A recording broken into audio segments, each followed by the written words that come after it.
ETF index mutual funds నేర్చుకుని stock మార్కెట్లో రాణించాలనుకుంటున్నారా? వెంటనే ఈ నెంబర్కి కాల్ చేయండి. Hi hello welcome to Suman TV.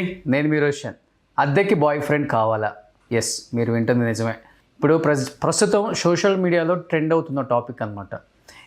ఎందుకంటే సమాజం ఎంత దారుణంగా తయారైపోయింది అంటే ఒక 50-60% అయితే అతి దారుణంగా ఉన్నారు, ఒక 20% ఓకేలాగా ఉన్నారు, ఎక్కడో ఒక 10-15% మంచి మానవత్వం, ఎథిక్స్, మోరల్స్గా కొంచెం వాల్యూ ఉందని చెప్పుకోవచ్చు. అంటే సినిమాల ప్రభావం ఎంతగా ఉంది అంటే చాలా ఉందని చెప్పుకోవచ్చు. సినిమాలో చూపించాల్సిన బూత్ అంతా చూపిస్తాడు, లాస్ట్లో మంచిగా ఒక మెసేజ్ పెడతాడు. అలా తయారైపోయింది సమాజం. నిజంగా ఈ రెంట్ బాయ్ ఫ్రెండ్ ట్రెండ్ ఏంటంటే మీరు ఒకసారి చూడొచ్చు. కాఫీ మీట్కి 999 ఆఫర్ 449 అంట. మూవీకి, షాపింగ్కి, ఈవెంట్స్కి, వెడ్డింగ్కి, హాఫ్ డేకి, ఫుల్ డే మొత్తానికి 899 4499 అనమాట. ఇది పరిస్థితి. ఎంత దారుణంగా ఉందంటే అంత దారుణంగా ఉంది. సమాజంలో జరుగుతున్న కొన్ని దారుణాలు చూస్తుంటే సిగ్గుతో తలంచుకోవాలో అర్థం కావట్లేదు, గాండ్రించి ఉమ్మేయాలో కూడా అర్థం అవ్వట్లేదు. అంత దారుణంగా ఉంది. అనుకుంటే అనుకున్నారులే, కాసేపే కదా, పోయేదేముంది, నాకు కావాల్సింది నాకు కావాలి అంటే అన్ని రకాల సుఖాలకు అలవాటు పడ్డారు యూత్. సో ఈ రెంట్ బాయ్ ఫ్రెండ్ ఈ సిస్టమ్ గురించి మాట్లాడటానికి ప్రజెంట్ నాతో పాటు ఉన్నారు సంధ్యారెడ్డి గారు. సంధ్యారెడ్డి గారు నమస్తే. నమస్తే అండి. మీరు అన్నట్లుగా లాస్ట్ ఒక ఎపిసోడ్లో ముందున్న రోజుల్లో పెళ్ళిళ్ళు ఉండవు, పిల్లలు ఉండరు, జస్ట్ డేటింగ్, ఇష్టమైతే లేకపోతే ప్యాకప్, అట్లా అయిపోయింది సమాజం. ఈ రెంట్ బాయ్ ఫ్రెండ్ సిస్టమ్ ఏంటో అర్థం అవ్వట్లేదు. ఆంటీలకి, అమ్మాయిలకి, అందరికి కావాలనుకుంటే. నాకు ఈ సిచ్యువేషన్ మాట్లాడడానికి సిగ్గు అనిపిస్తుంది ఒక ఆడపిల్లగా, కానీ తప్పదు. కొన్ని ఏంటంటే కొన్ని మూసి పెట్టుకుంటే కూడా దీంట్లో ఏముంది అనేది మెయిన్ వచ్చేది ఏంటంటే తల్లిదండ్రుల పెంపకం. తల్లిదండ్రుల పెంపకం ఎట్లుందంటే కొంతమంది డబ్బుకు దాహం, అంటే డబ్బు సంపాదించాలి, పిల్లలకి లగ్జరీ లైఫ్ ఇవ్వాలని. డబ్బే ప్రపంచం అనుకున్నప్పుడు పిల్లల జీవితం అనేది ఇక్కడ ఉండదండి, నాశనం అయిపోతుంది. పిల్లలు కూడా ఎట్లా తయారయ్యారు తెలుసా? ఇప్పుడు తల్లిదండ్రులు చెప్తే వింటలేరు. తల్లిదండ్రుల మాట పిల్లలు వినాలి, పిల్లల మాట తల్లిదండ్రులు వినాలి. ఆ ట్రెండ్కి వచ్చింది. ఒకటండి, పిల్లలు అనేది ఇప్పుడు పిల్లలను మనం ఎట్లా పెంచాలంటే భయంతో పెంచొద్దు, ఒక నమ్మకంతో తల్లిదండ్రులు పెంచాలి. ఏదైనా చిన్న ఇష్యూ జరిగిందనుకోండి, ఆ ఇష్యూ మా అమ్మ నాన్నకి చెప్తే వాళ్ళు సాల్వ్ చేస్తారు, నన్ను తిట్టరు అనే నమ్మకం పిల్లలకు కల్పించాలి. మనం పిల్లలకు కల్పించాలంటే తల్లో తండ్రో ఇద్దరు కలిసి పిల్లల దగ్గర ఉండాలి. ఎవరుంటున్నారండి ఈ రోజులలో? ఎవరుంటున్నారు చెప్పండి? అందరూ బిజీ లైఫ్. పిల్లలు ఈరోజు గంటకు ఒక బాయ్ ఫ్రెండ్ అంటే, గతంలోనేమో కాల్ గర్ల్స్ కావాలి, కాల్ గర్ల్స్ అని చెప్పేసి యాప్స్ అయిపోయింది. షుగర్ మమ్మీ అయిపోయింది. ఇప్పుడు గంటకు అబ్బాయి కావాలంటే అస్సహ్యం వేస్తుంది. ఎక్కడన్నా ఉందండి లోకంలో? మీరు ఏమనండి, 70% మంచి వాళ్ళే ఉన్నారు రోషన్ గారు. హైదరాబాద్ నాశనం గాను, హైదరాబాద్ కల్చర్ ఎట్లా నాశనం అయిందంటే మీరేమన్నా నాకంటే బాధేస్తుంది. ఊర్లలో ఇంత లేదండి.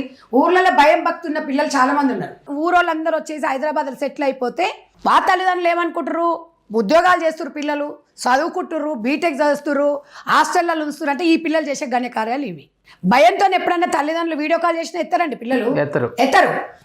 నేను ఇంకొక విషయం కూడా మనం ఇక్కడ క్లియర్గా తల్లిదండ్రులం అందరం కూడా మనం ఒక్కటే ఆలోచించాలి. నీ బిడ్డ ఏ ఫ్రెండ్తోని స్నేహం చేసింది, నీ కొడుకు ఏ ఫ్రెండ్తోని స్నేహం చేసింది, అది చాలా ముఖ్యమండి. కానీ ఆ విషయం అనేది మనము అబ్జర్వేషన్ చేయాలి. మనం వాళ్ళకి చెప్పినామనుకో, ఈ ఫ్రెండ్ ఇట్లా, ఆ ఫ్రెండ్ ఎట్లా అంటే వాళ్ళు చెప్పే నిజాలు కూడా దాచిపెడతారు. అలాంటప్పుడు మనం ఏం చేయాలంటే ఈ పిల్లలను మనం అబ్జర్వేషన్ చేయలేదనుకోండి, నువ్వు కోట్లు సంపాదించి ఏం చేసుకుంటారండి మీరు? మొత్తం సాంప్రదాయం, కుటుంబాలు మొత్తం సర్వనాశనం అయిపోతుంది. ఈ వ్యవస్థ ఎందుకండి? అరే, ఇప్పటికీ ఒక భారతదేశానికి ఒక చరిత్ర ఉందండి. ఆ చరిత్రని మనము బాధ్యతగా స్వీకరించాలి. మనం కూడా వేరే కంట్రీల లాగా ఇష్టం వచ్చినట్టుగా మనం అన్ని ఇప్పేసుకొని రోడ్ల మీద తిరుగుతాము. అసలు నాకు నిన్న ఆ డిస్కషన్ చూసినప్పుడు అనిపించింది, కాఫీ తాగడానికి ఒక గంటకు 99 రూపాయల, 999 రూపాయలు. నాకు అది చూసిన తర్వాత ఒకటి గుర్తుకొచ్చింది. అల్లుడు గారు మూవీ ఒక 20 బాబు మోహన్ బాబుది, శోభ అనేది ఉంటుంది. శోభ రెంట్కి తెచ్చుకుంటాడు. అంటే అది ఒకప్పుడు ప్రభావం అనేది. ఇప్పుడైతే ఇక సినిమాల గురించి చెప్పొద్దులేండి, ఇప్పుడైతే ఇంకా ఘోరంగా ఉన్నాయి అనుకోండి. అమ్మాయిలు కూడా ఎట్లా తయారండి, దీంట్లో కూడా కొంత ఫేక్ ప్రచారం జరుగుతుంది. అంటే కొంత నిజం ఉంది కాబట్టి బయటకు నిజం ఉంది. ఇప్పుడు సోషల్ మీడియా పెరిగిపోయింది, కొత్త ఏ టెక్నాలజీ వచ్చేసింది. అవును, దీని వల్ల ఏంటంటే ఏతో జనరేట్ చేస్తున్నారు, అబ్బాయిలను పెట్టేస్తున్నారు, రేట్లు పెడుతున్నారు. నిజమైన అబ్బాయి కదా వీళ్ళు బుక్ చేసుకుంటున్నారు. అందుకని ఈ విషయంలో సజ్జనార్ గారు చాలా బాధపడ్డారు. బాధపడి ముందు జాగ్రత్తతో చెప్తున్నారు. నిజంగా అండి ఆయన సజ్జనార్ గారు ఒక పోలీస్ డిపార్ట్మెంట్ వ్యక్తి కాకుండా ఒక తండ్రిగా ప్రతి ఒక్కరికి ఒక పెద్దన్నగా ఇట్లాంటి విషయాలలో చాలా జాగ్రత్తగా హ్యాండిల్ చేస్తారు. ఆయన చెప్పారు, మీరు నిజంగా కూడా కొంతమంది తెలియని అమ్మాయిలు బాయ్ ఫ్రెండ్స్ కోసము కాఫీ కోసం అంట, టైంపాస్ కోసం అంట, ఏదైనా ఫంక్షన్కి వెళ్తే బాయ్ ఫ్రెండ్ లేకపోవడం, పక్కన మాట్లాడుకోవడానికి, మన విషయాలు చెప్పడానికి ఎంత పిచ్చి మాలకోవాలండి. ఇవన్నీ ఒక్కటేనండి మన విషయాలు. హాఫ్ నైట్ ఫుల్ నైట్ కూడా. ఇక ఇప్పుడు ఇట్లా ఉంటే వేరే దేశస్తులు కూడా ఉన్నారు, నీగ్రో వాళ్ళు కూడా వచ్చారు. ఇప్పుడు వాళ్ళు అందులో ఏమనుకుంటున్నారు, యాప్లో చూస్తే మాకు ఎవరు ఏం చేయలేరులే మేము తీసుకోండి. కానీ యాప్లో మీకు డీటెయిల్స్ రాకుండొచ్చు, నీ దగ్గరకు వచ్చినోడు ఎదవై ఉండొచ్చు కదా, వాడు బ్లాక్మెయిల్ చేయడానికి రేపు పెళ్లి చేసుకున్నాక నేను నీ దగ్గర గడిపిన ఒకరోజు నీతో ఉన్నా ఒకరోజు నీతో పోయినా అంటే రేపు పెళ్లి చేసుకున్న తర్వాత ఆ భర్తకి ఈ అమ్మాయి ఏం సమాధానం చెప్తుంది, ఈ కుటుంబం ఏం సమాధానం చెప్తుంది? ఇవాళ తల్లిదండ్రులము ఇవాళ మనము పిల్లలని లెగ్జర్గా పెంచుతున్నామంట. ఇంకొకటి అండి, యుక్త వయసు వచ్చిన పిల్లలు ఇంట్లో పడుకున్నప్పుడు తల్లిదండ్రులు అన్ని డోర్లు ఓపెన్ చేసి మనం కొన్ని జాగ్రత్తలు తీసుకోవాలని చెప్తున్నాను నేను, వేరే రకంగా కాదు. ఎందుకంటే ఇప్పుడు ఓపెన్గా మాట్లాడుకోవాల్సి వస్తుంది. ఎందుకంటే పిల్లలకి ఏం ప్రైవసీ ఉంటుందండి, పిల్లలకంటే ప్రైవసీ కావాలి. నేను ఒకటే అడుగుతున్నా, ఇలా ఈ ఆడక్కలు ఉన్నాయి కదా, ఫ్రీ స్వేచ్ఛ అన్నాయి కదా, మరి ఇవాళ ఎందుకు మాట్లాడట్లే? ఈ కల్చర్ని ఇంత చెత్త చేస్తున్నప్పుడు, సమాజం ఇంత భ్రష్టు పడుతున్నప్పుడు వీళ్ళు వచ్చి ఎందుకు మాట్లాడతలేరు? అంటే ఇదేనా స్వేచ్ఛ? HIV పాజిటివ్ ఎంతమందికి వచ్చిందండి? ఇవాళ మన తెలంగాణ చేయలేదు, ఇంకా మన దౌర్భాగ్యం ఏంటంటే ఇంకా అక్కడ చేయలేదు. చేస్తే హైదరాబాద్లో చేస్తే తెలుస్తుంది. నాకు తెలిసి 10 మందిలో 8 మందికి వచ్చే ఉంటుంది. అట్లా ఉన్నాయి రోజులు ఇవి. మీరు ఒకసారి చూడండి, ఎవరు తెలియట్లేదు. ఇవాళ మా ఆవేదన అంత ఏంటంటే, నేనైతే నిజంగా అండి నేను ఒక మహిళా జేఎస్ అని నేను స్టార్ట్ చేద్దాం అనుకుంటున్నాను. ఇలాంటి వాళ్ళు మనం అందరం ప్రశ్నించిన వాళ్ళు, సంధ్యారెడ్డి ఒకటి ప్రశ్నిస్తే పిచ్చిది అనుకుంటారు. మాలాంటి వాళ్ళు ఒకరు ఇద్దరు ముగ్గురు ఇలాంటివి అనేది ఒక భయం అనేది ప్రజలలో భయం అనేది రావాలి. అమ్మాయిలు ఎట్లా తయారైపోయినారంటే, సరే మీ భాగస్వామి మీరు ఎన్నుకోవడం తప్పలేదు, కానీ ఈ కల్చర్ ఏంటి? వాటితో ఫోటోలు సెల్ఫీలు దిగడము, ఆ సెల్ఫీలు మార్పింగ్ చేయడము, తర్వాత బ్లాక్మెయిలింగ్ చేయడము డబ్బుల కోసము. అవునా కదా చెప్పండి, ఎన్ని చేస్తున్నారు? వాటితో నేను చెప్పాను కదా, ఒకరితో తిరుగుతారు, ఒకరితో బిర్యానీలు తింటారు. అందరు ఆడవాళ్ళు కాదండి, నేను క్లియర్గా చెప్తున్నాను. అమ్మాయిలు ఎట్లున్నారంటే బాయ్ ఫ్రెండ్ లేని అమ్మాయిలు లేరండి ఇప్పుడు. బాయ్ ఫ్రెండ్లు అదే ఫ్రెండ్లు, ఫ్రెండ్లు అంటే చెప్తున్నాను కదా, వాడికి తెలియకుండా వీడికి తెలియకుండా వాడు. ఈ కల్చర్ ఎక్కడ పోతుంది? ఈ పెంపం ఎక్కడి నుంచి వచ్చిందండి? ఈ అమ్మాయి స్వభావం అనేది తల్లిదండ్రులకు తెలియదా? తల్లిదండ్రులు ఎట్లా ఆలోచిస్తున్నారండి? నేను ఒక్కటి చెప్తున్నా అండి, ఇంటర్మీడియట్ పిల్లలకి ఇంత స్వేచ్ఛ ఉండదండి. ఎందుకంటే కంపల్సరీ 80% హాస్టల్లోనే ఇస్తున్నారు. అక్కడ మాత్రం ఫోన్స్ కూడా ఇవ్వరు. నాకు తెలిసి కొంచెం అయినా మిడిల్ క్లాస్ వాళ్ళు అయినా, నారాయణ శ్రీ చైతన్య కాలేజీలో వేసినప్పుడు ఏదో ఒక ఫోను వాళ్ళు ఏదైనా తల్లిదండ్రులతో మాట్లాడుకుంటారు, ఉండదు. అది ఇప్పుడు బీటెక్ వచ్చిన తర్వాత ఏమవుతుంది, మంచి కాలేజీలో బీటెక్లు వేస్తున్నారు. బీటెక్లు వేస్తే హాస్టల్లో ఉండాలంటే వాళ్ళు ఎందుకు పట్టించుకుంటారండి? ఫుడ్ కోసం ఉంటారు అంతే వాళ్ళు, లేదంటే బయట హాస్టల్లో ఉంటారు. బయట హాస్టల్లో ఫుడ్ బెడ్ అంతే తప్ప నువ్వు ఎక్కడ పోతున్నావు, నువ్వేం చేస్తున్నావు, నువ్వు ఎవరితో మాట్లాడుతున్నావు, నువ్వేం చేస్తున్నావు అనేది ఉంటుందా? ఒకవేళ వాడని అడిగింది అనుకో, వాడనే కొట్టేటట్టు ఉన్నారు వీళ్ళు. అంటే ఇప్పుడు జరిగే తప్పులను ఎక్కడ జరుగుతున్నాయి? 80% బీటెక్ వాళ్ళ మధ్యలో జరుగుతున్నాయి. అంటే కోవిడ్ ఎక్కువైపోయిందండి, ఇది చాలా ఆన్లైన్ అని చెప్పేసి. అంతకుముందు ఇంత లేదండి అసలు. ఇంకొకటి దరిద్రమైన ఏంటంటే, సోషల్ మీడియాలో కూడా ఫాలోవర్స్ కోసము ఛానల్స్, కొన్ని సోషల్ మీడియాలలో కొన్ని ఛానల్స్ ఎట్లా తయారైనంటే ఇంతుంటే ఇంత పెద్దగా ప్రచారం చేయడం. దానివల్ల ఏమవుతుందంటే, మీరు చూడండి అలాంటి వాళ్ళకి వ్యూస్ ఎక్కువ వస్తాయి. మీరు మంచి గురించి మాట్లాడండి ఏదైనా వీడియో, ఎవరు చూడడు. అంటే ఇప్పుడు ఇక్కడ బాయ్ ఫ్రెండ్ అని పెట్టంగానే ఇంట్లో ఏముందని చెప్పేస్తారు. మీరు పెట్టండి, రేపు తమ్ము పెట్టండి, 100% అది ఎట్లా చూస్తారు? మామూలుగా లైక్స్ రావు అవి. నువ్వు అదే కాదు, ఒక మంచి గీతం, మంచిగా ఒక భగవద్గీత గురించో ఓ రామాయణం గురించో చెప్పండి, ఎవ్వడు చూడాడు అందులో. అంటే మన థింకింగ్ ఎక్కడ పోతుంది? వెనకటికి ముసలోళ్ళు ఇంట్లో ఉన్నప్పుడు రామాయణం భారతం విని వాళ్ళ కథలు చెప్తే విని పిల్లలు ఆనందించేవాళ్ళు. ఎక్కడి లోకమండి ఇప్పుడు? పిల్లలు ఉన్నా ఎవరున్నా వెనకటి రోజులు రావాలే. అమ్మాయిలు ఆగట్లేదండి. ఇప్పుడున్న సిచ్యువేషన్లో 18 yearsకి నిజంగా పెళ్లి చేసేసేయాలి. నాకు అనిపించింది. ఇప్పుడున్న సిచ్యువేషన్ లేదన్నాం అనుకోండి, అసలు ఇక మనం ఎక్కడ పోతుందో తెలియదు. ఇంకా అడుగుతున్నారు కదా 21 సంవత్సరానికి చేయాలని. ఎందుకు? దరిద్రాలన్నీ జరిగిపోయిన తర్వాత, జరగాల్సిన నష్టం అంతా జరిగిన తర్వాత పెళ్ళిళ్ళు చేయాలి. అప్పుడు వెనకటికి ఎందుకు కీడొంచి మేలంచని ఎందుకన్నారండి? నిజంగా వెనకటి రోజులు ఎట్లున్నాయంటే, నిజంగా 14, 15 ఏళ్ళకి 16 ఏళ్ళకి పెళ్లి చేసిరంటే వాళ్ళు ఎంత అనుభవజ్ఞులు. ఇవాళ పరిస్థితి చూస్తండి, తల్లిదండ్రులు అసలు ఎంత ఘోరంగా తయారైపోయినారంటే, పిల్లలని 16 ఏళ్లకు వాళ్ళకు బైకులు, ఐఫోన్స్, ల్యాప్టాప్స్. ఇక వాడు రేపు ఇంటర్ అయిపోయిందంటే వాడు మొగోడు అయిపోతాడు. ఇక బీటెక్ పోతుండే ఇళ్ళలో పని చేసుకునే ఆమె కూడా పాపం రూపాయి ఖర్చు పెట్టి ల్యాప్టాప్ కొనియాలి పిల్లకు. అంటే ల్యాప్టాప్ లేకపోతే చదువుకోలేరా పిల్లలు? కానీ ఇప్పుడు అవసరం వచ్చింది కదండి. ఇప్పుడు అవసరం. ఒకప్పుడు ఉందా ల్యాప్టాప్? ఊర్లో ఎవరికొకరికి టీవీ ఉండేది, ఊర్లో ఎవరికొకరికి ల్యాప్టాప్ ఉండేది, ఊర్లో ఎవరికొకరు ఫోన్ ఉండేది. ఇప్పుడు ఇంట్లో 4 ల్యాప్టాప్లు, 4 సెల్ ఫోన్లు లేకుండా ఎవడన్నా ఉంటుండే, చెప్పులు లేకుండా బయటకు వెళ్ళిపోతుండే ఎవడన్నా కానీ. వాటితో పాటు 4 రోగాలు అంతే. ఇగో ఇవే రోగాలు. ఈ రోగాలు వచ్చిన ఎవడని చెప్తుండా? ఇంత పరిస్థితి ఎట్లుందంటే నిజంగా అప్పుడు ఆర్ఎస్ఎస్ భావాజాలు అన్నారు చూడండి, అప్పుడు ప్రేమికుల రోజు వచ్చినప్పుడు చెట్ల కింద కూర్చుంటే ఎక్కువ అన్నారు చూడు, ఆ భయం ఉండేదండి కొంచెం. ఇప్పుడు అది కూడా లేకుండా అయిపోయింది. అంటే ఎవరో ఒకరు మహిళల అందరం ముందుకు రావాలి. ఇవాళ నీ ఇంట్లోది నా ఇంట్లోది నీ ఇంట్లో జరగట్లేదు అని కాదు, రేపు ఎవరింట్లోనే జరగదు. అండ్ ఇంకొకటి అండి, కోలివింగ్ ఓయో రూమ్ స్వేచ్ఛ వచ్చిన తర్వాత హైదరాబాద్ లాంటి, అంటే నాట్ ఓన్లీ హైదరాబాద్ అండి, బెంగళూరు, చెన్నై ఇలాంటి సిటీస్లో విచ్చలవిడితనం ఎక్కువైపోయింది. అవును. ఏముంది, ఆధార్ కార్డులు ఇచ్చి వెళ్ళిపోతున్నారు. మెయిన్గా అండి సుప్రీంకోర్టు మనకి స్వేచ్ఛ ఇచ్చింది కదా, సహజీవనం ఎవడైనా చేయొచ్చు అన్న తర్వాత ఎవడైనా చేస్తాడు. మీరెవరండి? సుమన్ టీవీకి ఏం పని లేదా, సంధ్యారెడ్డికి ఏం పని లేదని కొంతమంది ఉంటారు పెట్టేటోళ్ళు. కొంతమంది ఆలోచించేటోళ్ళు ఒక అవేర్నెస్ తీసుకొస్తున్నాం. మనం ఇలా తల్లిదండ్రులు ఎందుకు చేస్తున్నామండి? ఇవాళ తల్లిదండ్రులము జాగ్రత్తగా ఉండాలి. ఇవాళ మా ఇంట్లో జరగలేదని ఉండొద్దు, ప్రతి ఇంట్లో ఇది జరిగే ఉంటుంది. మీరు క్షుణ్ణంగా పరిశీలించారు. అసలు పిల్లల్ని అబ్జర్వేషన్ చేసి పిల్లలకి టైం ఇచ్చే తల్లిదండ్రులు ఉన్నారండి? డబ్బిస్తురు. ఎల్కేజీ పిల్లగాన్ని తీసుకోపోతే 60,000 మన ఫీజు ఎల్కేజీ. ఎందుకండి 6 లక్షలు 7 లక్షలు అంటే ప్రెస్టేజ్ కోసం, అంటే అది వేరు సార్. అది ఇప్పుడు రోషన్ గారు పలానా స్టార్ హీరో కొడుకు చదువుతున్నాడు, మా పిల్లోని కూడా అక్కడ జాయిన్ వాడు చదువుతాడు. మామూలు మిడిల్ క్లాస్ వాళ్ళు ఎల్కేజీ యూకేజీ పోతే 70,000 80,000 కడుతున్నారు. ఏడుకెళ్ళి తీసుకురావాలి? స్కూల్ పెట్టిన వాళ్ళందరూ సర్వనాశనం అయిపోతారండి. అంతే మరి. చిన్నపిల్లల జీవితాలు నాశనం చేస్తున్నారు. కనీసము ఇంకొకటి అండి, గవర్నమెంట్ చేయాల్సిన పని ఏంటంటే 100% 6th క్లాస్ నుంచి అవేర్నెస్ ఉండాలి. ఫస్ట్ చదువుకాన్ని ఎక్క సంస్కారం నేర్పియాలి. ఎవరు నేర్పిస్తున్నాడండి సంస్కారం? ఇవాళ ఎవరైనా టీచర్లు చెప్తుంటున్నారు, టీచర్లనే కొడుతున్నారు. మోరల్ సైన్స్ లేదు, అసలు ఎథిక్స్ లేవు, మోరల్స్ లేవు, ఇంట్లో లేదు, బయట లేదు. ఎక్కువ శాతము పిల్లలను నేను ఒకటే చెప్తున్నానండి, నీకు చెట్టుకు కాయ బరువు కాదన్నట్టుగా పిల్లల్ని ఇంట్లోనే పెట్టుకోండి. ఏమవుతుందండి? ఒక్కడే సంపాదించండి, ఆ ఒక్క దాంట్లోనే మంచిగా మెలగండి. వెనకటి కాలంలో తల్లిదండ్రులు 2 సంపాదించిరా, ఒక్కడు సంపాదిస్తే 4 వచ్చి కూర్చొని తినేటోళ్ళు. అప్పుడు ఇప్పుడు లావిష్కి ఎందుకు పోవాలి? ఈ దరిద్రాలు ఎందుకు పోవాలి ఈ పిల్లలతో? అసలు పిల్లలకు తల్లులు ఎట్లా భయపడుతున్నారు తెలుసా అండి? ఒక విలన్స్ అయిపోతున్నారు తల్లిదండ్రులు తెలుసా? పిల్లల విషయం, పిల్లల్ని ఏదైనా అడిగినారనుకో సైకోల లాగా బిహేవ్ చేస్తున్నారు. ఆ సమయంలో ఓకే అండి, ఆకర్షణ అనేది ఉంటుంది, నేను కాదన్నాను. ఆ వయసులో ప్రతి ఒక్కరికి ఆకర్షణ ఉంటుంది, కానీ దాన్ని తట్టుకునే కెపాసిటీ ఉండాలంటే తల్లిదండ్రులు ఒక ఫ్రెండ్స్ లాగా ఉండాలి. ఓసారి కోపం వస్తుంది, ఏం పుట్టిందో నువ్వు ఇట్లా చేస్తున్నావు, మీ ఇజ్జత్ పోదా, ఇంత పెద్ద బలగం అంటారు. ఏ బలగం అండి? ఎవడొచ్చి కాపాడుతున్నాడండి? మన పిల్లలు మనం కాపాడుకుంటే ఎవడు కాపాడుకుంటాడు? ఈ ఒక్కొక్క దాంట్లో హాస్టల్లల్లా ఇలా తల్లిదండ్రులకు తెలియకుండా జరుగుతుందా అండి? మీ పిల్లోడు ఏ హాస్టల్ ఉన్నాడు, మీ పిల్ల ఏ హాస్టల్ ఉంది, మీరు ఎందుకు చూడరు? మీరు ఎందుకు చూడట్లేదు? మీ తప్పు కాదా మరి?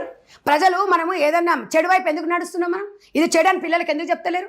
ఒకప్పుడు 10వ తరగతిలో పెద్ద మనిషి అయ్యేటోళ్ళు అండి, ఇప్పుడు 5వ క్లాసు 4వ క్లాసులో అవుతున్నారు. రోజులు జంక్ ఫుడ్ వల్ల, రోజుల వల్ల, మనం తినే ఫుడ్ వల్ల ఇవాళ మనకు బీపీలు షుగర్లు 30 ఏళ్ళకే వస్తున్నాయి.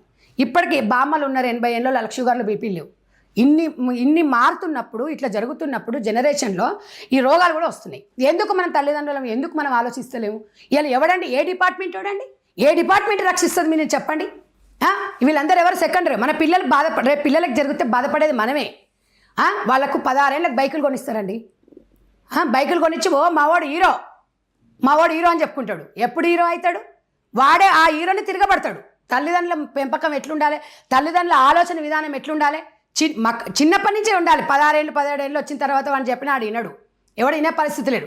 ఇవాళ 16 ఏళ్ళ పిల్లలని నేను ఎంతో మందిని చూసిన తల్లిదండ్రులను ఎక్కించుకొని కూరగాయలకు తీసుకొని రోడ్డు మీద పోదు. వానికి లైసెన్స్ ఉండదు తెలుసా అండి? మరి తల్లిదండ్రులు ఇక్కడ తప్పు కాదా? నేను అనేది ఏంటంటే పిల్లగానికి ఏదైనా జరిగింది అనుకో, మొన్న రీసెంట్గా చూసినండి, మా దాంట్లో టీచర్గా చేస్తుంది. వాళ్ళ బాబు 17 సంవత్సరాలు. వాడికి ఒక బైక్ కొనిచ్చిండు, వాడు రోడ్ దాటి పోతున్నాడు, పుక్లేని వచ్చి గుద్ది చచ్చిపోయాడు, ఏడుస్తుంది. ఎవరిదండి తప్పు ఇక్కడ? మీకు నేను ఒక్కటే చెప్తున్నా, అమ్మాయిలకు 20-22 ఏళ్ళు అయితే పెళ్లి చేసుకుంటాం, 80 ఏళ్ళు మొగంతోనే ఉండాలి. ఎందుకు ఆగట్లేదు? మనం చదువుకోవాల్సిన టైంలో ఎందుకు ఇవి చేస్తున్నాం అనేది మనం ఎందుకు ఆలోచించట్లేదు? ఈ బుకింగ్ సిస్టమ్ ఏంటి అసలు? ఇంత ఘోరమా అండి?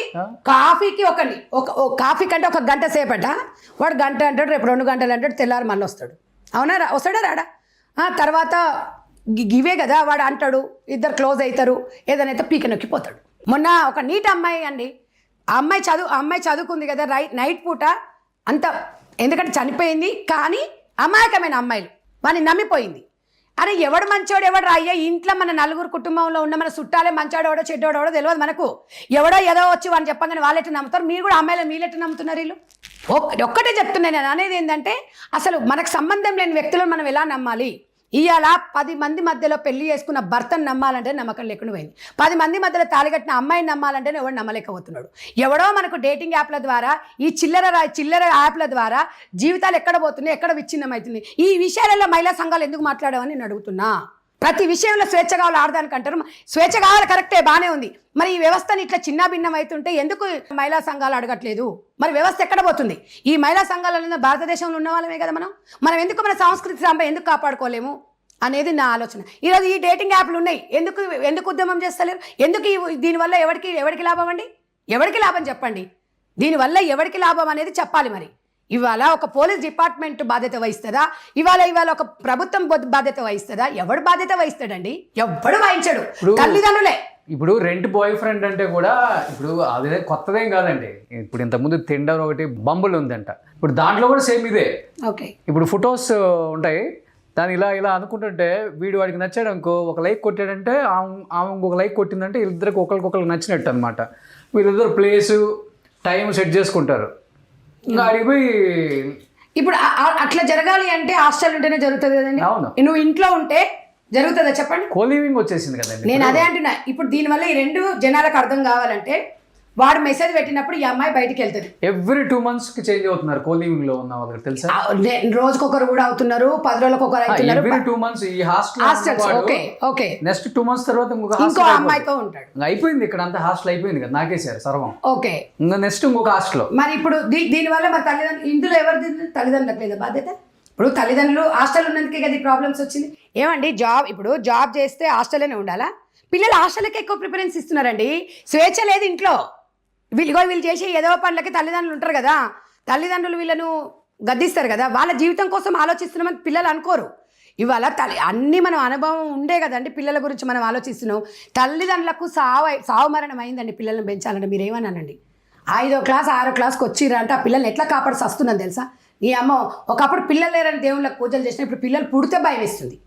అంటే ఆ సిచ్యువేషన్ ఉంది. మగ పిల్లగాడని సినిమాలు కూడా అట్లనే అయిపోయిందండి. వాళ్ళు ఏమొస్తారంటే ఫస్ట్ లో ఈ సినిమాలోని పాత్రలో ఎవరిని ఉద్దేశించినవి కాదు, కేవలం కల్పితాలు మాత్రమే అని ఫస్ట్ లో వేసుకుంటాడు. లాస్ట్ లోనేమో మెసేజ్ ఇస్తాడు, మధ్యలో చేసేదంతా భూతే. నేను అనేది ఏంది, ఇప్పుడు మధ్యలో మొత్తం వాళ్ళ జీవితం మొత్తం సంఖ్య నాకిస్తారు, మొత్తం వాళ్ళ జీవితాలు మొత్తం ప్రభావితం అయిపోతాయి. లాస్ట్ కు మెసేజ్ ఏమిస్తారు, ఇది జరిగింది అంటారు. అంటే నీకు వచ్చినప్పుడు ఒక సినిమా గురించి నిజంగా చెప్తున్నా కదా, అసలు అదేదో మూవీ ఏదో రిలీజ్ అవుతున్నట్టుంది, మనకు కూడా ఐడియా లేదు. అంటే అది ఏవో వాళ్ళు తీసుకున్నట్టున్నారు, ఏదో అన్నారు ఈ రోజు ఏదో అవుతుంది, దాంట్లో ఉన్నట్టుంది. అది ఎట్లా అంటే, ఇప్పుడు అందులో పిల్లలు వాళ్ళు ఏం చెప్తున్నారంటే, మీకు మంచి మెసేజ్ వస్తుంది, మంచి మెసేజ్ని చూడండి. మంచి మెసేజ్ని చూడాలంటే మంచి సినిమా అంటే 18 ఏళ్ళు మాత్రమే వాళ్ళు మాత్రమే చూడాలంటే అది మంచి సినిమా ఎట్లా? ఎన్ని సినిమాలు పెడుతున్నారు తెలుసండి, అది 18+ అని. అంత దారుణమైన పనికిమాల ఎందుకు? సమాజానికి అవసరం ఏముంది దాంట్లోతోని? నేను అనేది ఏంటంటే, నేను ఒకటి చెప్పేది ఏంటండి, సినిమా ప్రభావం అనేది పిల్లల మీద, ఇంటర్మీడియట్ పిల్లల మీద డబ్బు కోసం క్యాచ్ చేసుకుంటున్నారు తప్ప మానవత్వం కోసం, సాంప్రదాయాల కోసం, కుటుంబం కోసం, దానికోసం కాదు. తల్లిదండ్రులు చెప్పుకోలేదండి పిల్లలకు, గిట్లుంటే గిట్లా అవుతుంది, గిట్లా జరుగుతుందని తెలియదా? అంటే సినిమాలు చూస్తేనే తెలుసుకుంటారా?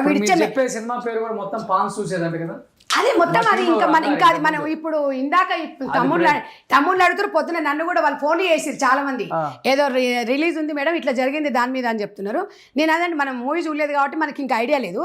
నేను అనేది ఏంటంటే, అట్లాంటి సినిమాలు మొత్తం ఇప్పుడు ఏమవుతున్నాయంటే, వాస్తవానికి చెడు వైపు పోతుంది. మంచి వైపు మంచి సినిమా తీస్తే నీకు ఆడదు కదండి. ఈ చెడు వైపు ఇక ఆ కొన్ని వర్డ్స్ నేను అనడానికి నాకు ఇష్టం లేదు. బట్ దీని ప్రభావం అనేది పిల్లలకు ప్రభావితం అవుతుందా కాదండి? ఎందుకు కాదండి? సోషల్ మీడియానే కదా మీ దగ్గర ఉంది. మీకు ఇప్పుడు ఇప్పుడు మీ చేతిలో ఫోన్ ఉందండి. ఇది ఇంట్లో చూసిన తర్వాత మీకు ఇక వాళ్ళు అక్కడ చేసి తెలియనోనికి చెప్పే విధము అంతా అయిపోయిన తర్వాత మీరు ఇట్లా చేయండి, చేసిన తర్వాత ఇవన్నీ జరుగుతాయి, లాస్ట్ సంకరం ఆగిపోతుంది జీవితం అనేది చూపిస్తుంది. జీవితం సర్వనాశనం అయిపోయినాయి. ఎన్ని రీల్స్ లలో 8-9 రీల్స్ ఈ ఇప్పుడు బాయ్ ఫ్రెండ్ రెంట్ అన్నాం కదా, అబ్బాయిలు ఆంటీలతో అసలు ఎంత ఘోరం అంటే రీల్స్. నేను ఒక్కటి చెప్తున్నా అండి, ఆంటీలు అనడం నాకైతే అసలు ఆ వర్డ్ వాడడం కూడా ఇష్టం ఉండదు. ఆంటీలు అబ్బాయిలు అంటే ఒకటేనండి. పూర్వకాలంలో నేను చెప్తున్నాను కదా, అప్పుడు వెనకటి కాలంలో అంత కూడా కాదండి, 2010, 12 ఆ ప్రాంతంలో ఇంత దరిద్రాలు లేవండి. ఈ సోషల్ మీడియా దరిద్రం ఇన్స్టాగ్రామ్ ద్వారానే. ఇన్స్టాగ్రామ్లలో అది బ్యాన్ చేయాలని 100 సార్లు చెప్పినామండి. అరే ఒక్కొక్కటి రాత్రి 11 గంటలకు మొత్తం చూపిస్తుందండి. ఈ పోలీస్ డిపార్ట్మెంట్ ఏం చేస్తుంది, ఇన్స్టాగ్రామ్ కొడుకులు ఏం చేస్తారో అర్థం కాదు. ఎంత ఘోరం తెలుసా అండి అసలు. అందులో మనం పోయి అది ఆన్ చేస్తే మన దానిలో పడుతుంది, కానీ అసలు ఎంత ఘోరం తెలుసా అండి. ఇంత డైరెక్ట్ లైవ్ ఇస్తున్న తర్వాత అందరూ ఏమంటారు, అందులో ఉన్నది మేము చూపిస్తున్నాం అండి అంటే ఇదంతా కూడా సమాజాన్ని భ్రష్టు పట్టిస్తలేదా? దాని కుటుంబం కోసం అది చేసుకుంటుంది. వీళ్ళ డైరెక్టర్ ప్రొడ్యూసర్ వాళ్ళ డబ్బుల కోసం వాళ్ళు చేస్తున్నారు. సమాజం ఏముంది, ఎంటర్టైన్మెంట్ కోసం చేస్తుంది. ఇక్కడ మనం భారతదేశ చరిత్రను కానీ భారతదేశం సాంప్రదాయాలను ఎవరు కాపాడాలండి? అస్తిత్వాన్ని ఎవరు కాపాడాలి అంటే సంధ్యారెడ్డి కాపాడుతుందా అనొచ్చు. ఇప్పుడు సంధ్యారెడ్డి కాపాడుతుందని కాదు, సంధ్యారెడ్డికి అనిపించింది చెప్తుంది. సంధ్యారెడ్డి వాళ్ళు మొన్న వస్త్రధారణ విషయంలో సంధ్యారెడ్డి వాళ్ళు 1000 మంది ఉన్నారు.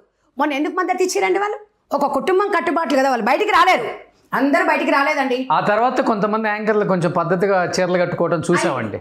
ఇప్పుడు ఈ విషయాలను మాత్రం ఒక్కొక్కరిని జోపాలండి. ఇట్లా ఈ యాప్ల ద్వారా కానీ ఇట్లా ఇవ్వడం దొరికింది అనుకోండి, అమ్మాయిలను మాత్రం నిజంగా చెప్తున్నా కదా, అమ్మాయిలు కానీ అబ్బాయిలు కానీ పద్ధతిగా పెరగండి రా అయ్యా. పెళ్ళిళ్ళు చేసుకోండి, 21 years చేసుకోండి అబ్బాయిలు. అమ్మాయిలు 18 ఏళ్ళు వచ్చి చేసుకున్న తర్వాత చదువుకోండి. మీకు చదివేందుకు ఇంకా చదువు సంఖ నాకు ఇస్తున్నారు. ఇక్కడ చదువుకున్నోడికి సంస్కారం ఉంటుంది, సంస్కారం లేనివాడు చదువుకున్న సింగారం ఏముంది? ఎవడండి ఎక్కడ చూడండి. ఇంకా అప్పుడు ఏదో ఇంద్ర పార్కులు, అప్పుడు ఆ పార్కులు ఉండే, ఇప్పుడు అవి లేవులే. సినిమా హాళ్ళల్లో రేపు చూడండి, రేపు ఏదన్నా ఇట్లాంటి సినిమాలు వస్తాయి కదా, మొత్తం సినిమా థియేటర్లోనే ఉంటాడు. మరి వాళ్ళ తల్లిదండ్రులు ఎందుకు అడుగుతలేరండి చెప్పండి? నిజంగా మంచి స్నేహాలు. ఇప్పుడు తల్లిదండ్రులు ఇవాళ పిల్లోడు ఏడిపోయాడు ఎట తెలుస్తుందండి? వాళ్ళు ఊళ్ళో ఉంటారు, వీళ్ళు హాస్టల్లో ఉంటారు. అదే నువ్వు ఇంటర్మీడియట్ 10th ఉందనుకోండి, ఇంటిమేషన్ ఇస్తారు, మీ బాబు రాలేదు ఈరోజు అని. అక్కడి వరకు ఓకే అండి. మనం కట్టడి చేయాల్సింది ఈ 4 సంవత్సరాలు, ఈ 3 సంవత్సరాలే. కాబట్టి అమ్మాయిల తల్లిదండ్రులకు ఒకటే క్లారిటీగా క్లియర్గా, అబ్బాయిలకు కూడా, మీ పిల్లలు ఎక్కడ వెళ్తున్నారు, మీ పిల్లలు ఏం చేస్తున్నారు, మీ పిల్లల మీద మీరు నిఘా పెట్టండి. మీ పిల్లల మీద మీరు నిఘా పెట్టకపోతే ఎవడు పెట్టడు. మీ పిల్లల్ని రక్షించడానికి ఈ ప్రపంచంలో ఒకవేళ ఏదైనా జరిగింది అనుకోండి, క్యాండిల్ పట్టుకోనికి మాత్రం అనేక మంది వస్తారు. అంతకుమించి చేసేది ఓం శాంతి ఓం శాంతి అని చెప్పి క్యాండిల్ ర్యాలీ చేయడం తప్ప చేసేది కూడా ఏం లేదు. కాబట్టి చాలామంది ఈరోజు మహిళా సంఘాలు కూడా ఈ విషయాలలో మనం ఉద్యమం చేయాలి. ఉద్యమం చేయలేదనుకోండి, ఉద్యమం అవసరం లేదండి, 4 రౌండ్ టేబుల్ సమావేశాలు పెట్టి ఇలాంటి సినిమాల వల్ల బ్యాన్ చేయాలి. అసలు ఎట్లా అంటే ఇలాంటి సినిమాల వల్ల కానివ్వండి, ఇన్స్టాగ్రామ్లో ఇట్లాంటి అనుచిత వ్యాఖ్యలు చేసిన వాళ్ళు ఇట్లా అంటే న్యూడ్ వీడియోస్ అట్లా పెట్టడం కానీ, వాళ్ళు పోస్ట్ చేయడం, అలాంటి వాళ్ళ మీద దృష్టి పెట్టి కొన్ని మనం కట్టడి చేసినాం అనుకోండి లేకపోతే అండి మేము అన్నట్టుగా 10 ఏళ్ళు అక్కర్లేదు, ఇంకో సంవత్సరం 2-3 ఏళ్ళు చాలు. ఎవడు పెళ్ళాం సొంతం ఉండదు. ఇక ఎవడు మగవాడు అటు సొంతం ఉండదు. ఇప్పుడు ట్రెండ్ మారుతుందండి. వెనకట్లో ఉన్నావా, 20 ఏళ్ళలో ఉన్నాం, మనం ఇలా ఉండాలి అంటే ఏంది? సగం గుడ్డలు వేసుకొని సగం ఉండి ఎవడు ఎదురొస్తే వానికి ఫోన్ కొట్టేసి వాని బండి మీద ఎక్కేసి అది పోతుంటే ఎట్లా చెప్పండి? ఎవరికి సంకేతం? మన పిల్లల పరిస్థితి ఏంది రేపు? మన పిల్లలు ఎట్లా? ఇప్పుడు అక్కడి వరకు 2012, 15 ఆ ప్రాంతం వరకు కొంచెం ఓకే ఉంది. కోవిడ్ ముందు దాకా బాగుంది, అదే అంటున్నాండి. కోవిడ్ తర్వాత మొత్తం దరిద్రం, మొత్తం నాశనం, మొత్తం ఇదే ఉంది. ఈ విషయంలో కేంద్ర రాష్ట్రంలో అనేక సార్లు చెప్పినాం. సజ్జనార్ గారు ఒక్కరు చేయంగా సరిపోదు కదండి. సజ్జనార్ గారు, రోషన్ గారు, సంధ్యారెడ్డి వాళ్ళు కాదు కదా, అందరం స్పందించాలి. ఇది చూసిన వాళ్ళు కూడా తల్లిదండ్రులను మీరు ఆలోచించండి. మీరు కామెంట్లు పెట్టుకొని ఏదో పెట్టుకోండి, నిజంగా జరుగుతుంది. మనం జాగ్రత్త పడాలి. చిన్న పిల్లల అత్యాచారాలు జరుగుతున్నాయి. పెద్దవాళ్ళ పిల్లలు తెలివై వచ్చిన తర్వాతనేమో రోజుకొక్కడని చెప్పేసి యాప్ల ద్వారా ఎవడెవడు పరిచయం ఉండదు కదా. కొన్ని అంటారు బంజారాహిల్స్ ప్రాంతాలల్లో పెద్ద ఇండ్లు ఉంటే ఏం జరుగుతాయో ఏం జరగవు అని అంటే ఒక్కటేనండి, నేను ఏ చెప్పినా కూడా మనకంటూ ఎథిక్స్ మోరల్స్ అనేది ఉండాలి. ఎవడో చెప్తే రాదండి, నీ బుద్ధి నీకు ఉండాలి. నేను చెప్తే వచ్చే బుద్ధి కాదు. కాకపోతే కొంతమంది తెలియక తప్పు చేస్తున్నారు. తెలియక తప్పడం వల్ల అమ్మాయిలు 50-60% ఫ్రెండ్స్ వల్లనే ఖరాబ్ అవుతుందండి. ఈ అమ్మాయి మంచిగానే ఉంటుంది. నేను నిన్న చూశానండి, తల్లిదండ్రులంట ఒక ఉన్నంత స్థాయిలో పెంచాలంట. మీకు ఆ వీడియో కూడా పంపిస్తా. ఆ అమ్మాయి ఏం చేసింది, హైదరాబాద్కి వచ్చింది. ఫస్ట్ మంచిగానే ఉంది, తర్వాత ఒక చెడు స్నేహం అమ్మాయి వల్ల మెల్లిగా 1, 2, 3 బాయ్ ఫ్రెండ్స్ అట్లా మెల్లమెల్ల చేసేసి ఇప్పుడు రెగ్యులర్గా 10 మంది అట్ట. అబ్బా, ఇవాళ ఏమైపోయింది, ఆ అమ్మాయి అసలు ఎలాంటి సిచ్యువేషన్లో తెలుసా, మొత్తం గంజాయికి బానిస అయిపోయింది. ఎంత క్లెవర్ స్టూడెంట్ అంటే అమ్మాయి, మా తల్లిదండ్రులు నేను పెంచాలి, మా తల్లిదండ్రులు నేను గర్వంగా మంచిగా పెంచి పోషించాలనుకుంది. హైదరాబాద్కి వచ్చి ఒక స్నేహితురాల వల్ల ఈ రకంగా తయారైంది. నేను అనేది ఏంటి సార్, చెడు స్నేహాలు చాలా ముఖ్యము. ఆ స్నేహాలు మనం గమనించాల్సిన తల్లిదండ్రులను మనం ఆలోచించాలి. నా బిడ్డ ఎక్కడ తిరుగుతుంది, నా కొడుకు ఎక్కడ తిరుగుతున్నాడు, ఎక్కడో తీసుకుపోయి హాస్టల్ వేస్తారు, కొంపలాలు ఇల్లేస్తారు. సరే, ఒకవేళ సిచ్యువేషన్ సింగిల్ పేరెంట్ ఉందనుకోండి, తప్పదు. తల్లిదండ్రులు గాడిదలాగా మంచిగానే ఉంటాం, అందరం బాగానే ఉంటాం, దిట్టంగా ఉంటాం, ఎందుకు తీసుకుపోయి హాస్టల్ వేయాలి? ఎందుకు వేయాలండి హాస్టల్లో పిల్లల్ని? చదువులు ఏం చదువులు? హైదరాబాద్లో చదువులు చదివిపిస్తారు. హైదరాబాద్లో చదివిపించేసి మీ పిల్లలు ఏం ఉద్ధరిస్తారు? ఎందుకు చూడట్లేదు మీరు? ఎందుకు ఆలోచిస్తలేము? నేను ఒక ఆవేదనతో అమ్మగా అంటున్నా. నేను ఇవాళ ఎవరిని నేను పాయింట్అవుట్ చేయట్లేదు, జడ్జి కూడా చేయట్లేదు. కానీ మన పిల్లల్ని మన దగ్గర ఎందుకు ఉంచుకోవద్దు? మనం ఇంటర్మీడియట్ 100% హాస్టల్లో పెట్టాలి. ఎందుకంటే అక్కడ ఫుల్ సెక్యూరిటీ ఉంటుందండి. ఆ విషయంలో నేను 100% ఏ హాస్టల్ అయినా. కానీ బీటెక్లో ఎట్టి పరిస్థితుల పిల్లల్ని ఇంట్లో పెట్టుకొని ఇంట్లో నుంచే వచ్చిన కాలేజీ నుంచే అప్లై చేయండి, వచ్చిన కాలేజీ నుంచే పంపించండి. తల్లిదండ్రులు ఎక్కడో వానికి 10 లక్షలు కట్టేస్తారంట, హాస్టల్కి పంపిస్తారంట. ఎందుకు పంపించాలండి? దీనికి నివారణ ఇది ఒకటే అండి. ఇంకా మీరు హాస్టల్స్ పెరిగిపోతాయి, ఓల్డేజ్ పెరిగిపోతాయి, వ్యవస్థ కుంటుపడిపోతుంది. అనుభవంతో 23 సంవత్సరాల అనుభవం మదర్ ఫౌండేషన్ ద్వారా ఇవన్నీ మేము చేస్తున్నాము. రోజు రెగ్యులర్గా నాకు కనీసం రోజుకు ఒక 200 కాల్స్ వస్తాయండి. ఏం చేయాలి నేను ఒక్కదాన్ని చెప్పండి? పెద్దలు చెప్పిన మాట మనం అసలు వింటున్నామా? అసలు తల్లిదండ్రులకు ఫోనా? మన తల్లిదండ్రులు ఫోన్ చేస్తే పోరలు ఫోనే ఎత్తారు. ఎక్కడ ఎత్తారండి? 4 బిజీగా ఉందా సాయంత్రం? మేము బిజీ. ఏమంటే ఆన్లైన్ క్లాస్లో ఉన్నట్టు మనమే వాయమో నా బిడ్డ ఎంత చదువుతుంది, వామో నా కొడుకు ఎంత చదువుతుండు ఆన్లైన్ క్లాస్లో. వాళ్ళు చేసే ఎదవేశాల లోపల ఏం చూస్తాం మనం? ఒక్కటేనండి, నా పిల్లగాడు మంచోడండి, నా పిల్లగానికి అలాంటి లక్షణాలు లేవండి, మా బిడ్డ మంచిదండి అనే ఆ నమ్మే మోసపోతాం. ఇప్పుడు వీడియో కాల్లో కాకుండా అండి, నార్మల్ మొబైల్లో కూడా హాస్టల్కి వచ్చిన అలర్ట్ వస్తుందంట, బయటికి వెళ్ళిపోయిన అలర్ట్ మెసేజ్ అంటే సౌండ్ ఏదో కాలేజీకి వెళ్ళినా వస్తుందంట. ఓకే, అంటే ఎక్కడికైనా బయటికి వెళ్ళిపోయేటప్పుడు అలర్ట్ అది వస్తుందంట అండి. ఓకే, అది ఒకవేళ కుదిరితే పేరెంట్స్ మీరు ఒకసారి మాట్లాడి పెట్టుకోవచ్చు. అవును, అంటే వీళ్ళకి వస్తుంది, వీళ్ళకి అలర్ట్ వస్తుంది, వాళ్ళు చూసారని. అవును, వీడియో కాల్ కాదు, అది కెమెరా ఏం కాదు, ఓకే, సమ్మేదో యాప్ నేను విన్నా, అది అలాంటిది పెట్టుకుంటే కొంత తగ్గొచ్చు. అవును, అదే అండి. మనం ఏదున్న తల్లిదండ్రులము ఒక్కటేనండి. వాళ్ళని పిల్లల్ని మనం ఎట్లా రక్షించుకోవాలి, పిల్లలు తప్పుదో పట్టొద్దు, పిల్లల జీవితం బంగారు భవిష్యత్తు. పిల్లలకి అంటున్నాం, భవిష్యత్తుని ఇవ్వలేకపోతున్నాం. భవిష్యత్తు ఏమనుకుంటున్నారు మీరు? పెద్ద కాలేజీలలో పెద్ద బీటెక్ హాస్టల్లో వేసేసి 30 లక్షలు కట్టేసి వాడిని మేము అక్కడ చదివిపిస్తున్నాము, 7 స్టార్ హోటల్లో వేస్తున్నాం, 7 స్టార్ ఫెసిలిటీస్ ఉన్నాయి, 5 స్టార్ ఫెసిలిటీస్ ఉన్నాయి అంటారు. కానీ వాడు ఎంత సంఖ్య నాకపోతుండే ఎవరు తెలియదు. ఇంకేముందా డ్రగ్స్, గాంజా, హెచ్ఐవి. మళ్ళీ ఏం చెప్తారు తల్లిదండ్రులు? అరే మంచి డబ్బున్న అమ్మాయిని లైన్లో వేసుకోరా, ఏదైతే ఏంది కులం లేదు మతం లేదు, ఓకే. మనం అంటే ఎవడన్నా తల్లిదండ్రులు కొంతమంది ఎట్లున్నారంటే, అవునండి ప్రేమ పేరుతోని ఇప్పుడు కులం మతం ఏం లేదు, చదువుకోవాలి, చదువుకున్న తర్వాత మంచి స్నేహం వచ్చిందనుకోండి, మంచి ఉంటే చేసుకోవచ్చు, దాంట్లో తప్పులేదు. కానీ ఈ అన్నిటికీ కారణం ఏంటంటే తల్లిదండ్రులు అని నేనైతే చెప్పగలుగుతాను. ఇంకా దాన్ని ఎవ్వరే నేను బాధ్యత చేయలేదు. ఏదైనా మంచి వచ్చిన సిస్టమ్ మారాలండి. ఇలా ఉంటే మీరు ఏ యాప్ని కంట్రోల్ చేస్తారు చెప్పండి? ఏ యాప్ని కంట్రోల్ చేస్తారు? మనం కంట్రోల్ చేయలేము. మరి పిల్లల్ని మనం చేసుకోవచ్చు కదా. సుప్రీం కోర్టు ఆదేశాలను మనం కంట్రోల్ చేయలేము, గవర్నమెంట్ ని మనం కంట్రోల్ చేయలేము, మన మొబైల్ కంట్రోల్ చేయలేము. యాప్లు ఎన్నో వస్తున్నాయి, అన్ని డౌన్లోడ్ అవుతూనే ఉంటాయి, అవి కంట్రోల్ చేయలేము. ఇప్పుడు బట్ మన మైండ్ కంట్రోల్ లో పెట్టుకుంటే ఇవన్నీ ఈజీ. మన మైండ్ కంట్రోల్ ఎక్కువ అక్కర్లేదు. నేను అనేది ఏంది, పిల్లలకి రోజు తల్లిదండ్రులు అండగా ఉండాలి.